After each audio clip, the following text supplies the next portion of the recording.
Welcome, Pat. I am back in the studio. Yeah, Rick, welcome back. Finally see you. Good to see you back here. Welcome to our millions of viewers. Millions and millions. No longer a road weary traveler. Good to be back. Although yesterday it was 100 and something, and I thought, man, I came back a week too soon. But anyway, We glad need to you. be. So it's a lot easier to set up here than it is in the RV. It's like I got to set up a table. I got, anyway, long story short. Except the one video I did, I just put my iPad on a picnic table. I thought that worked pretty well. So what do I mean by realtors getting fired? Here's a couple numbers I find interesting, Pat. We have just 894 expired listings over the past 7 days, and 827 homes are back on the market. That's jumped up by about 250 homes. So an expired listing, 894, that's people that listed their homes probably just over the summer and they didn't sell, so they let the listing expire. Now, for it to show up as back on market, it won't show up as a new listing until you wait at least 45 days. So you can take your house off the market, wait 45 days, and on day 46, put it on the market, show up as a new listing. But if you just let it expire and then you get a new agent and you put it on, it's going to classify as back on market. And I'm looking at that number, 894 and 827. I'm thinking, yeah, that's a lot of realtors that where they said, well, that didn't work. We're going to go ahead and get us another agent and try it again. And here we got, hey, Jared's on. Hi, guys. Getting in late. Darn W2 getting in the way. So welcome. Are you in Gilbert? So anyway, what do you think of that, Pat? Is that kind of, it looks to me like that's what happens. Yeah, back. So if the definition is back on the market is, once again, your house was listed at one time, it came off, and you put it back on. So that can either be with you canceled the listing and then change your mind and put it back on, or you let the listing expire and you put it back on. In most cases, they get another agent.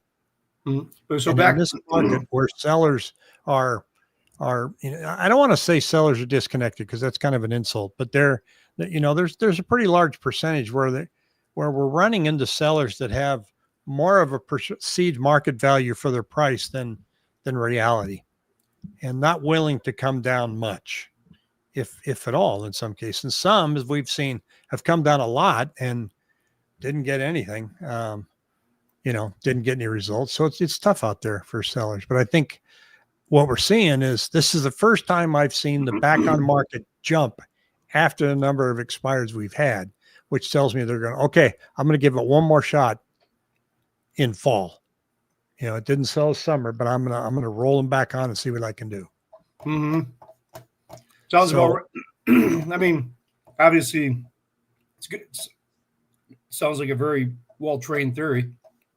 Because here's our listings, expired listings for the year. They're up at 4,800, 4,300. Last year they were at 3,000. But what I'm seeing on my 7-day moving average, of course, the big yellow block here is the number of new listings coming on. It always pops down right at the very first of the month because of expireds and cancels. And then it went up a little bit. But here's the black line, which is number of contracts. It's not budging. So, for the, rates are down. We're going to see, more buyers. We're not. We're just not seeing it. I'm up. When you see a little tick up like this, I mean, that's maybe 100 homes. So I'm not seeing it, at least numbers, in that. You're watching the numbers weekly because I hear some people, you see some people on social media. Oh my God, the market's getting crazy again. And you're looking at the pure numbers. So, hey, before we go any further, I want to conduct a little survey here, and people, you can put your answers in the comments section. Should Pat grow a beard? What? Right, so you didn't tell me you were going to do this to me. No, Jesus. That's half the fun. Just look at Oh my God, you never said anything like this. So anyway, in the comment section, put either yes or no, or even hell yes or hell no. Why did you? This is just a surprise. You didn't tell me you were going to do this on me. Yeah, I know. Okay, I wish yeah, I Jared had this says, yeah, go ahead and do it. Yeah. Oh man. Isn't that interesting? That's artificial intelligence, and I only know that it did that because I was trying to make some kind of a something, and I said, add a little bit to my beard. I hadn't shaved and everything, and it grew it down to about here. and I looked like a rabbi. It was I funny. swear to God, I grew up, and we're getting off topic here. Sorry, people, but I grew a goatee for a girl that I dated years ago. It was gray, and this is 10 years ago, and it definitely. I will never grow facial hair. It's to me, I know you got the goatee. And Jade happy. So all right. Anyway. Well, okay. So back to real estate. Here's another number that I saw, and I don't know. It's kind of interesting in social media and real estate. Some of the things that I'm involved in, and just reading the news. Every morning I get about 10 news stories in my email feed. A lot of them I sign up for it, and so I go to read the updates. And they've talked a lot about the listing success rate, and by calendar month. And here we are at a listing success rate of 71. It was 66. 71 means that 30% of people did not sell their home after it was listed, right? Mm-hmm. So how alarming is that number? Well, here's the trend. So I pulled up a chart that they have here called extremes. And if I look at the listing success rate here, it's down here on the bottom. On average, our listing success rate is 69.2. There, I'm circling the red line right there. So we're actually slightly above average by 2 points. So it's in any given market in Arizona right now, there's about 30% of us that don't succeed for one reason or another. And that I thought that was kind of interesting. I haven't tracked that in a long time. You look here, and this is our Cromford Market Index by city. It actually came out a day early today. I usually don't get this till Friday. Bonus. And you can see that Scottsdale went up by 6% versus last month. This is just, Pat, another way of measuring supply and demand. And so if it's a little tighter, supply is a little tighter, and demand is starting to pick up, these numbers in the index will increase. So anything over 110 is considered a seller's market for what that's worth. 100 balanced, and then below that is a buyer's market, which you clearly see in Buckeye and Maricopa. And both of those slid down yet again. Not much, 1 or 2%. And but the comment down here says, many people anticipated that the Federal Reserve lowering their base rate would favor sellers by lowering mortgage interest rate. In fact, the opposite occurred. The best interest rates of the year came in the weeks just before the Federal Reserve decision. Where did we hear that before? Mm-hmm. The low point for a typical 30-year fixed loan was 6.13 on September 16th. Rates jumped on September 17th and stand at 6.36 today. So it didn't affect. Gilbert is in the top 5. It's always kind of hanging in. They were dipping out a little bit there, Jared, for a moment. But if you sign up for my weekly newsletter, you get it every Monday morning. You get this chart, and you get the commentary, and you get a whole bunch of other juicy stuff in there too. But it's kind of, if you look at it from, I'm going to come back to this one. Here's the Cromford Market Index by city. And alphabetically, you can see Anthem kind of went up. Well, Anthem's very seasonal.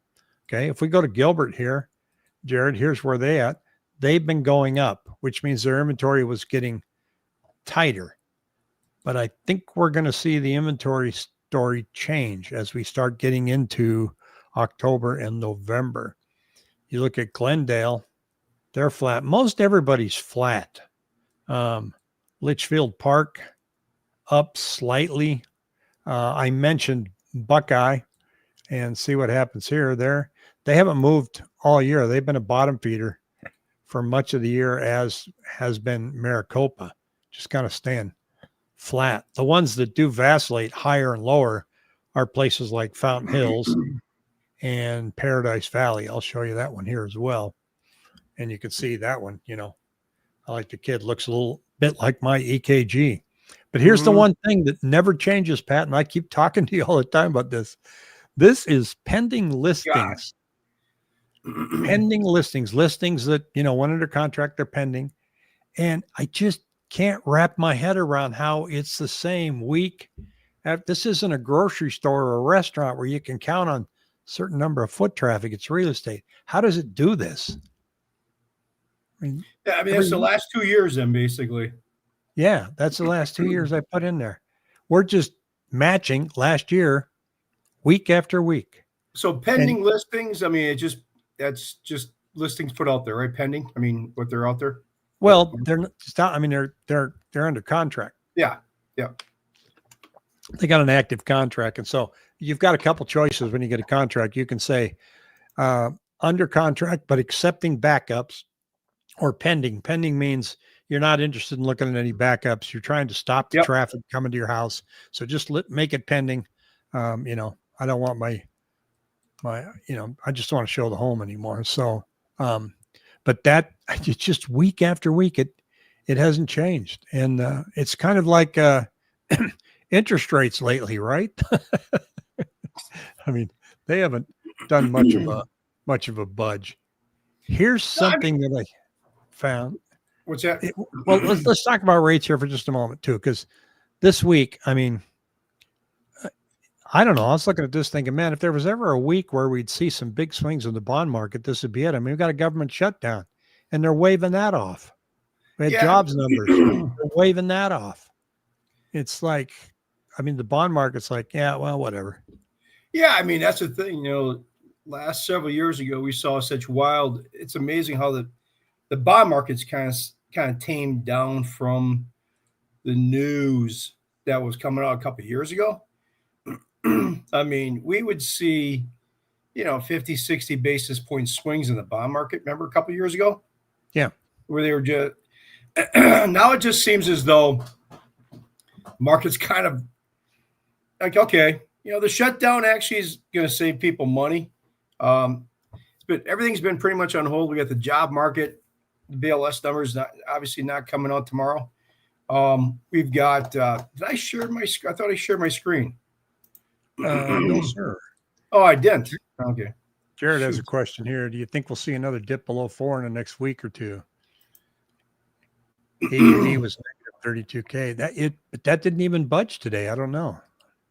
I mean, we've seen, this is really, the 10-year treasury today was at 4.08. We saw a little, it surged up, that's the thing, the wording that sometimes these people use. It said rates surged, dramatically. They went from the low was 6.1, let's say. There's people that refinance that got high fives, on refis. But a surge to me is going from 6.1 to 6.5. You know what I mean?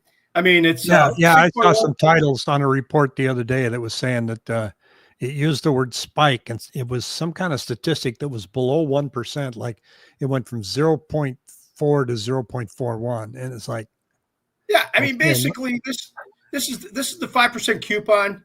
It got beaten down here. I mean, to stretch this out. Yeah, we went from the 5.5% coupon. This was the day before. See here. This is the 5-day. Let me just see here. Let me stretch this out a little bit. This is the day that we saw right here. If you stretch it out a month, this was the peak or the low in rates right here, September 16th. We saw some volatility with this big candle strip right here. This is Wednesday. Rates came out that morning. They went down a little bit, but then they shot up. As they say, to 6.25, which I really would take it with a grain of salt. But if you stretch out over a couple of days here, the last week or so, last couple of weeks, rates got a little bit worse, but we're starting to firm up right in here. And I don't know. My prognosis is that we don't have the jobs report tomorrow. We don't have anything there. I think overall the rates are going to be pretty benign, holding steady. I mean, because we'll see when this lockdown or this lockdown or whatever loosens up here. If it happens over the weekend, rates could certainly react a little differently on Monday if they do, come to some conclusion this weekend.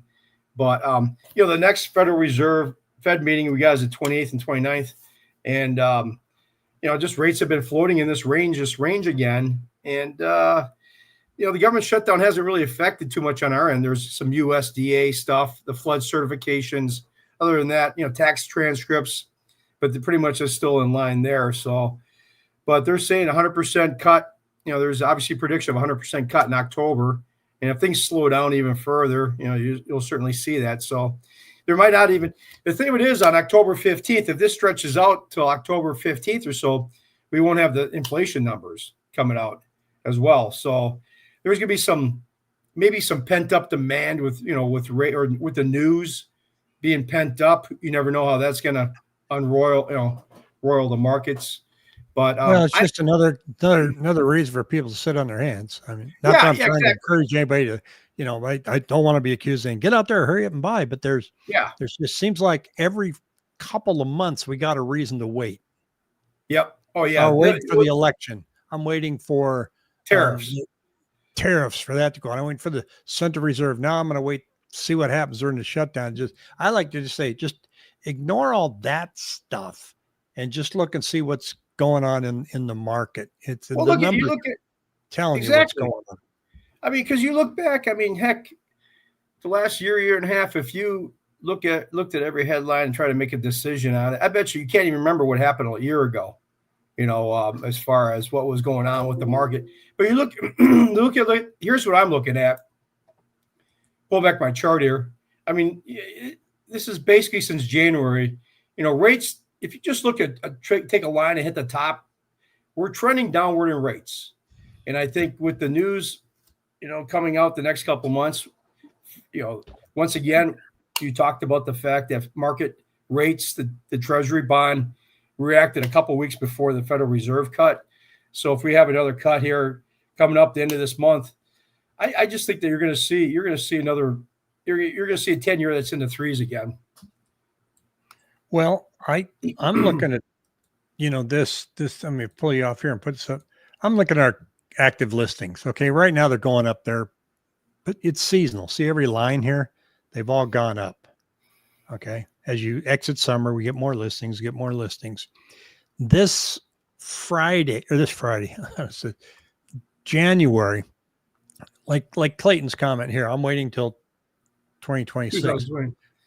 There's a lot of people that are going to list in January, more so than last year. So it's going to be very interesting to see what happens here. So people that are waiting to list, I think they're going to be surprised by how much competition they have when they pull the trigger and get in there. And, Jared says he needs one more house in Chandler Gilbert before the end of the year. He wants 2,000 square feet, no HOA, no pool, and 2.5 baths. So let us know, folks, so I can get that information off to him. If you've got something like that, or, for those that don't know, he converts these to multi, what do you call those, Jared? House hacking. You make 7-bedroom homes out of them. Speaking with Jason Hartman in Vegas, February 14th, the One Rental at a Time convention. Pace Morby will be speaking up there. Yeah, rent by room or co-living. Yeah, I wish I could be there. 8 bedrooms. So, if you've got anything out there. But I think January, what do you think, Pat? I just think listings are going to spike up. They do in January anyway, but I think more so this coming year.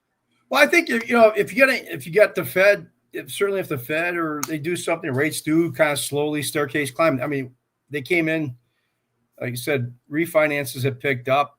I think people that are refinancing now, my opinion only is that you're going to see lower rates in early next year.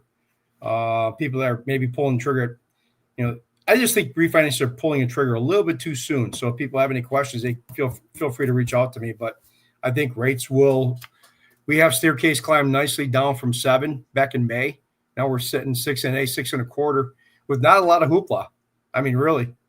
Yeah. If you think about it. Quietly come down. So who knows? I mean, I pulled up this chart, Pat. I'd never looked at it before. I just kind of really had no need. And this is active rental listing counts. Look, this is this year. Since April, this line is straight up. Now, it looks big on the chart, but we've gone from 4,500 to 6,200. So it's not a huge number, but the trajectory is impressive. And active rental listing counts. Basically, yeah, they're listing rental. yeah. So is it because, I mean, you were kind of floating an idea just a moment ago, like why that would be happening? Yeah, I mean, I think people are, they're in at 2.5% or 3%. I mean, we've seen it in our shop. People buying another, they want to get out there and buy another home. They're like, I'm just going to put my other house for a rental. Simple as that. I mean, I'm seeing that a lot too. I mean, people are like, okay, I've got 3%, but I do want to buy. The wife wants to buy another house. They can use. There's different Fannie Mae, Freddie Mac rules that you can, typically offset. If you got enough equity, you can offset your payment, PITI. You can't use, like, if you're getting $3,000 in rent, and you can't use excess monies you're getting on the rental to offset your payment, but you can offset your PI, your principal and interest and taxes. So there are some rules, Fannie Mae, Freddie Mac, but I think people are sitting there like, what, we're at a time. Let's just rent our house out, see what happens with the market, and maybe turn around next year and sell it. I don't think they're going to be. I don't think they're a lot of those. Who knows in the numbers? But I would presume a lot of those people that rent their house to buy another house, they're not long-term landlords. They're just doing it kind of as a short-term fix, to kind of a Band-Aid, to rent it out for maybe a year or two and then just get rid of it.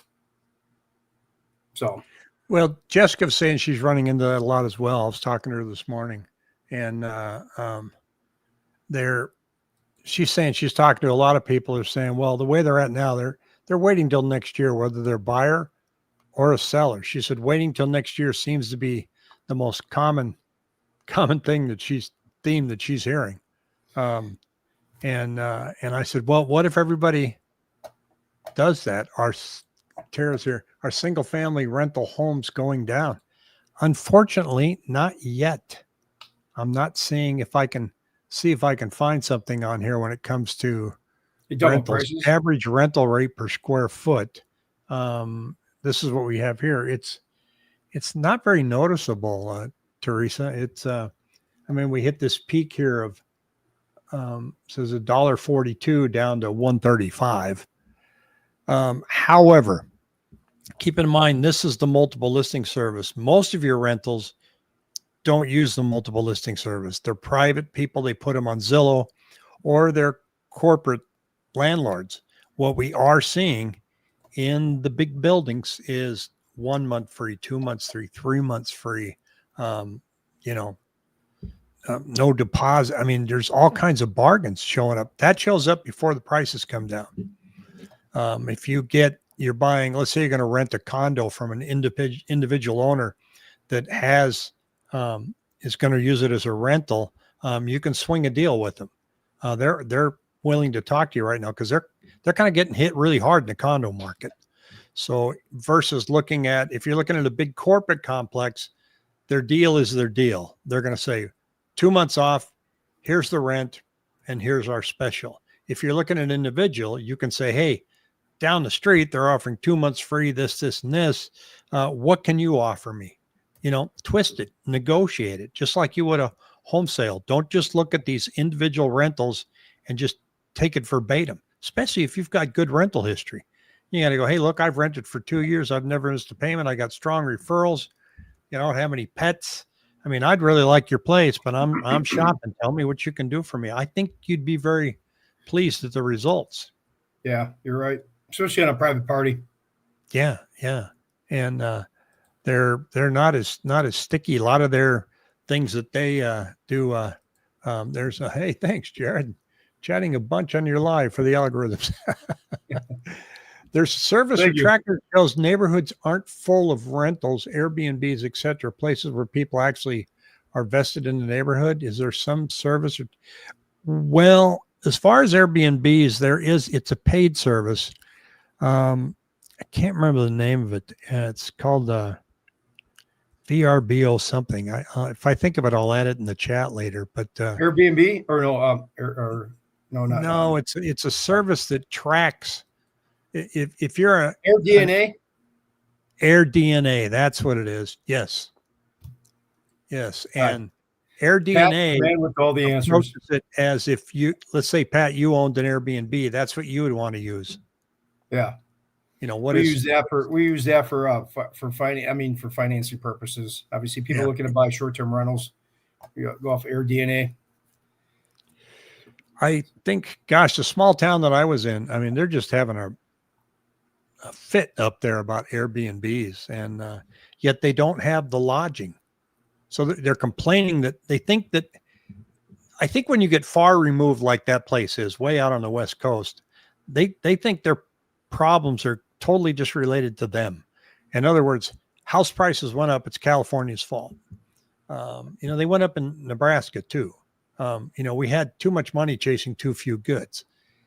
And they're looking at their short-term rentals and saying, this is contributing to our homeless problem. Now, not to be mean, but I drove around that town just about every day, and I looked at the homeless people who were there. I didn't see any of them that I would see going in and renting from an old Airbnb, because they have a tent.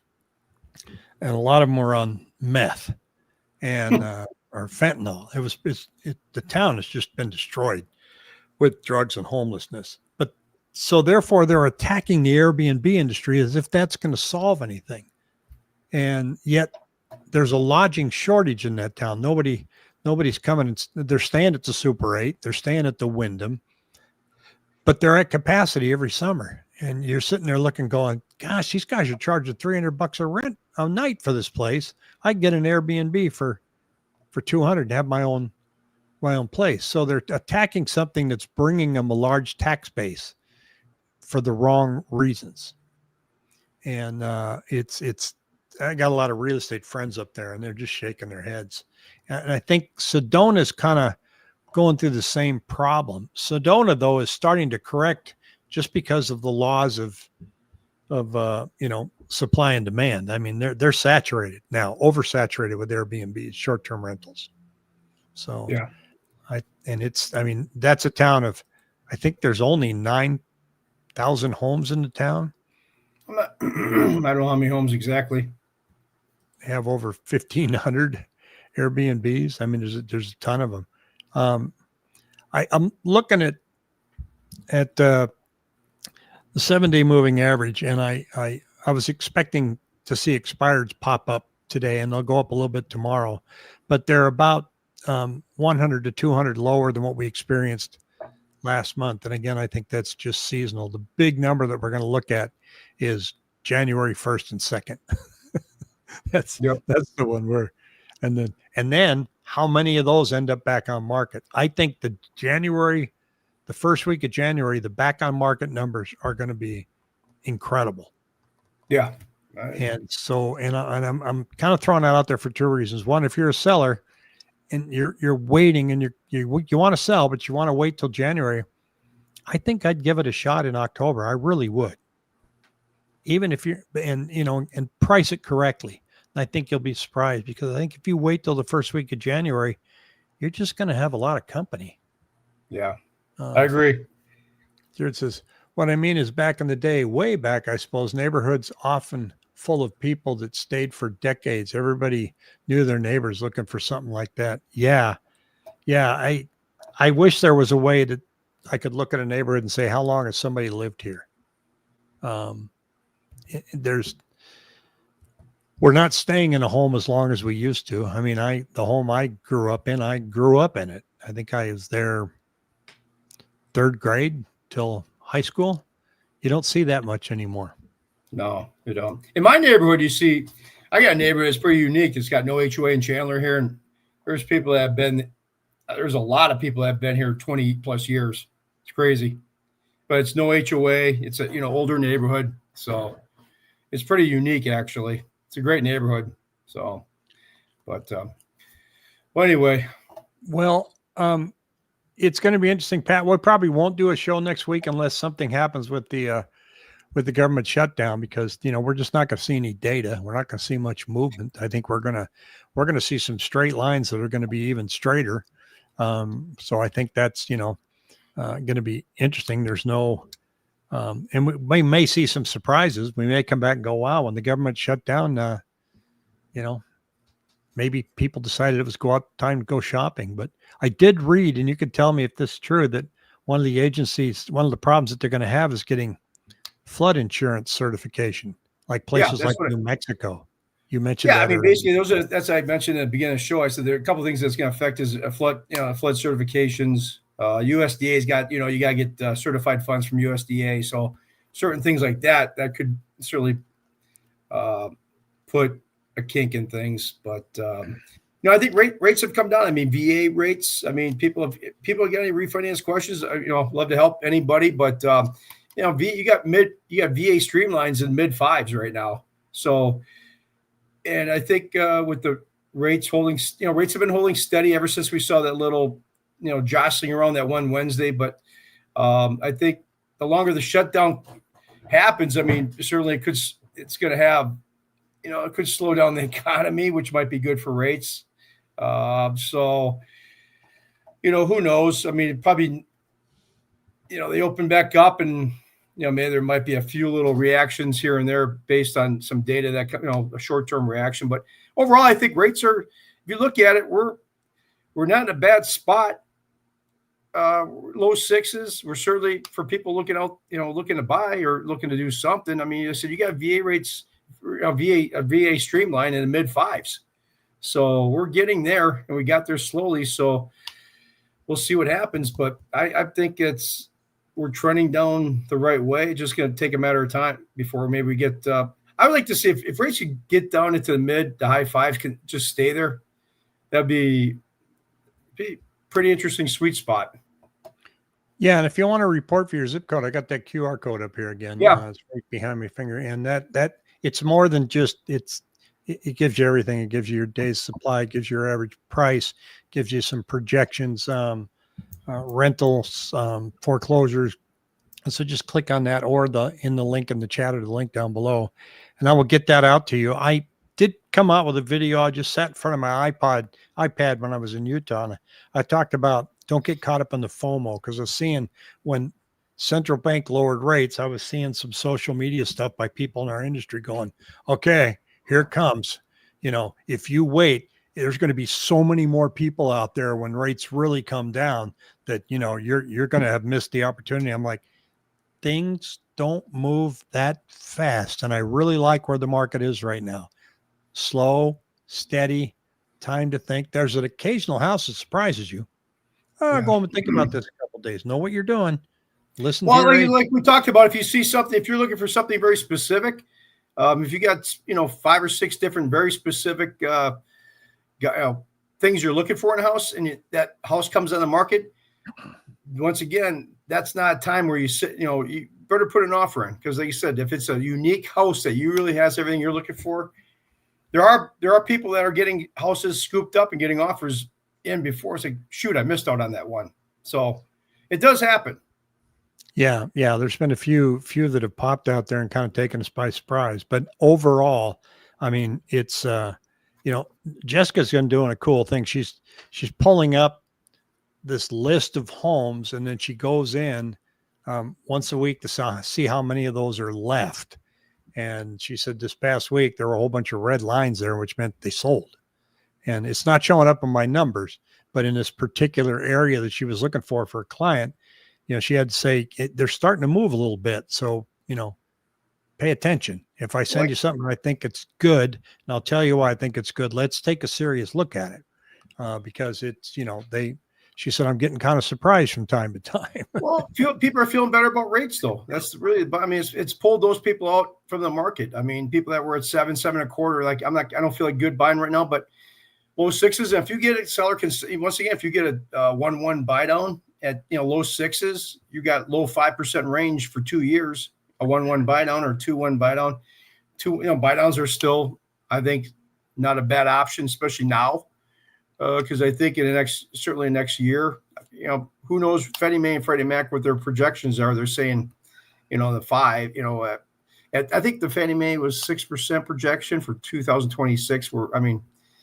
we're just about there anyway. I don't know what the hell that means. Yeah, I know. I laugh They whenever I don't, see they it. don't really go out. They don't really go on the limb and say anything too crazy. It's like, Yeah, wow. it's like Zillow modifies their projections again. Yeah. No, the experts are never right.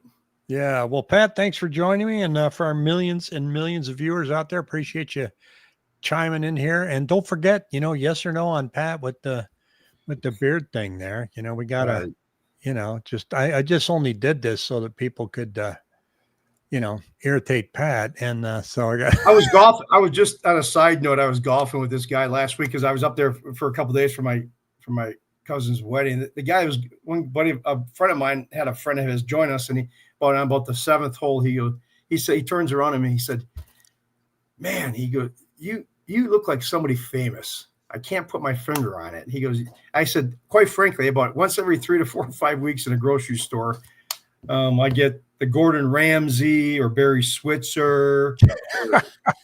I mean, I actually got I once every 3 to 5. I just laugh because once every about 3 to 4 or 5 weeks, I'll get somebody that stops me. And they look at me kind of like, "Who is that guy?" They look at me weird. And I go, "Yeah, I get it all the time." I don't know who the hell they're talking I was about. at the post office the other day. David Caruso from that one TV, the cop. Oh, that's a stretch. I know. Barry Switzer, Gordon. I get Gordon Ramsay. Then I get that guy that was on Wedding. Who was Will Ferrell's other stepbrother? With the curly hair. Mike. Yeah. I don't think I even remotely. No, it's not even close. Not even close. So. But, all right. Well, have a good one, my friend. I will talk to you after the weekend. Hey, don't forget, send me your tidbit tomorrow. Yeah, I will. Thanks. All right. See you, everybody.